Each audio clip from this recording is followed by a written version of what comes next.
Alors moi, je suis géobiologue, implantée à Lavore depuis 10 ans. Donc je m'occupe de l'impact de l'environnement sur le vivant. Donc ça va comporter tout ce qui touche l'eau, les failles, les champs électromagnétiques, les mémoires des lieux, pour voir ce qui fonctionne et ce qui dysfonctionne sur un lieu, que ce soit entreprise, maison, élevage, terrain à construire. Voilà, il n'y a pas de limite à partir du moment où il y a des lieux à regarder, avant ou après. Souvent, les personnes qui me demandent de l'avant, c'est justement pour éviter que le lieu devienne difficile à vivre. Donc, ils ont plutôt envie que les choses soient regardées au préalable pour qu'après, ça soit chouette à vivre. Donc, c'est plutôt dans cet esprit-là. Ça peut arriver qu'il y ait des lieux qui soient pas du tout propices aux vivants, ça arrive.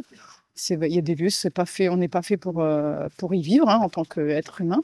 Comme certaines plantes ne peuvent pas vivre sur tous les terrains, c'est la même chose pour les êtres humains. Mais on va dire qu'en général, c'est plutôt pour éviter les soucis après. Le après, c'est souvent des personnes qui sont pas bien chez eux, quand c'est une maison ou entreprise, ou qui ont des problèmes à répétition, des soucis de sommeil, ou des gens je vais le dire comme ça, qui sont toujours en colère, où ça se frite, on va le dire, comme on dirait, entre les gens, ou des pièces dans lesquelles ils n'ont pas envie d'être, ou des endroits, des maisons où ils ont tout le temps envie de partir, où ils sont surencombrés, mais ils n'arrivent pas à la désencombrer, ou souvent aussi c'est avec les enfants, les petits, parce que ces petits sont extrêmement sensibles, un peu comme des animaux, quoi, on va dire, où ils ont cette sensibilité à fleur de peau, et les enfants révèlent tout très très vite qu'il y a quelque chose qui va pas. Et là, à un moment, il y a des fois, ils se disent que quand l'enfant veut plus dormir dans sa chambre, ou qu'il y a des choses de ce type-là, ils se disent ah, il y a peut-être quelque chose à regarder sur le lieu, quoi.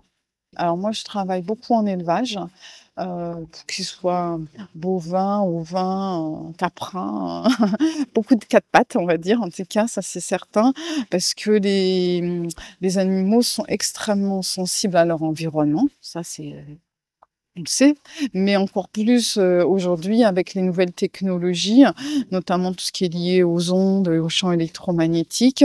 Et donc, dès qu'il y a des perturbations telluriques liées au sous-sol, comment dire, ou sur lequel se rajoutent possiblement des questions technologiques, eh bien, ça devient des problèmes pour les éleveurs. Donc, si ça va pas pour les bêtes, ça va pas pour les éleveurs. Et du coup, ça fait quelque chose qui devient assez invivable hein, pour eux. Donc, j'interviens là. Alors, en élevage, on a beaucoup d'aspects techniques électriques, que ce soit les prises de terre, que ce soit les courants vagabonds, que ce soit des défauts d'isolement, enfin bon, c'est des choses très techniques qui peuvent aller assez loin.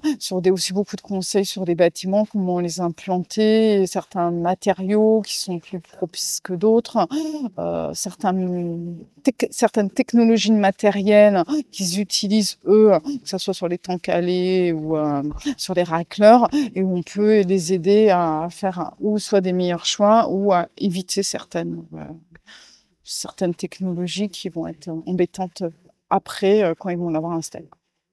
Ouais, c'est à la fois technique et subtil. C'est-à-dire beaucoup du technique pur, mais après beaucoup aussi au ressenti. Et là, on revient dans la connaissance des anciens, avec les baguettes, avec ce qui vient, ce qui nous appelle.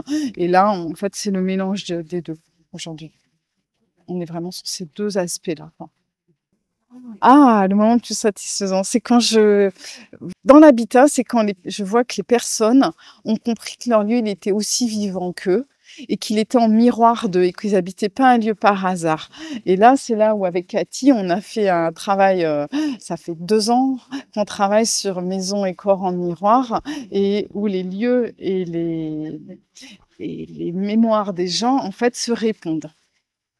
Donc là, et ça, c'est quand les gens réalisent ça, et ça, c'est assez génial, qu'ils comprennent que leur lieu, c'est le prolongement d'eux, quoi, en fait.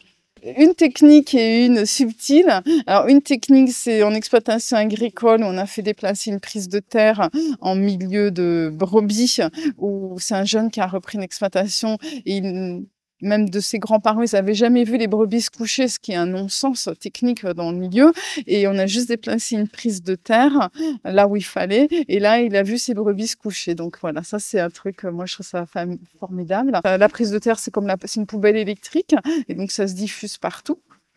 Et d'autant plus, ben, dans le milieu agricole parce que sont souvent les pattes dans l'humidité donc bah, l'eau elle est conductrice et en plus effectivement ils ont les pattes avant, les pattes arrière et c'est comme, je disais ça fait une différence de potentiel et donc ça passe par le corps et du coup eux ça les stresse en fait. Donc ça crée des malaises ou des envies de pas se coucher ou des pathologies autres. Ça c'est pour, le côté, et dans un autre aspect, je pense à une personne chez qui ne supportait plus sa maison et en fait, l'un des soucis majeurs, c'est qu'ils ont fait beaucoup de travaux, des très beaux travaux, mais en fait, ils ont obturé une verrière, une très jolie verrière, mais en fait, comme c'était la colonne vertébrale, énergétique du lieu, en fait, ils ont fait chuter l'énergie du lieu en obturant cette verrière et du coup, bah, voilà, ça a mis en lumière, ce souci-là et eux-mêmes, ont réalisé que, ben, effectivement,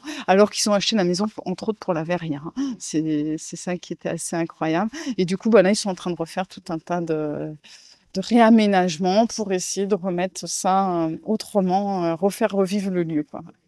Et après je passe sur toutes les choses électriques qui changent, et ondes qui sont un quotidien et à venir avec toute la technologie, parce que c'est invisible, inodore, mais pas indolore.